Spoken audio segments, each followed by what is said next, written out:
ஒரே கம்பெனி தனியா ஒன்னா சேர்த்துறாங்க, வேற ஒண்ணும் இல்லைங்க. ஒரே குரூப். அவங்க எழுதுங்க சார்.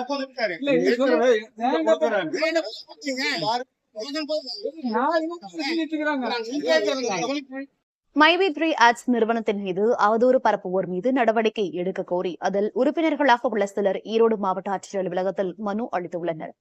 கோவையை தலைமையிடமாக கொண்டு மைவி3 ஆட்ஸ் நிறுவனம் செயல்பட்டு வருகிறது. பல்வேறு மாவட்டங்களைச் சேர்ந்த ஆயிரக்கணக்கானவர்கள் அதில் முதலீடு செய்து தங்களை உறுப்பினர்களாக பதிவு செய்துள்ளனர். இந்நிலையில் இந்நிறுவனம் தற்போது முடங்கியுள்ளதால் நூற்றுக்கணக்கான உறுப்பினர்கள் தங்களது வாழ்வாதாரம் பாதிக்கப்பட்டுள்ளதாக கூறி ஈரோடு ஆட்சியர் அலுவலகத்தில் மனு அளித்துள்ளனர். மேலும் ஒரு சிலர் தங்கள் நிறுவனம் மீது பொய் வழக்கு மற்றும் அவதூறு பரப்புவதாகவும் அவர்கள் மீது நடவடிக்கை எடுக்க வேண்டும் எனவும் கோரிக்கை விடுத்துள்ளனர்.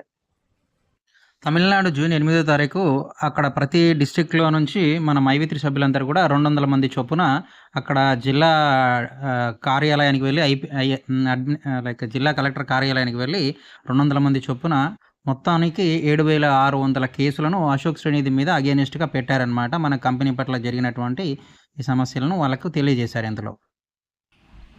ఫ్రెండ్స్, ఇంకొకటి అందరూ పేమెంట్స్ ఎప్పుడొస్తాయని అడుగుతున్నారు. మీకు తెలుసు ప్రస్తుతం జరుగుతున్నటువంటి పరిస్థితులు ఎండి గారు బయటకు వచ్చిన తర్వాత కంపల్సరీ అందరికి కూడా పేమెంట్స్ అనేది వేయడం అనేది జరుగుతుంది.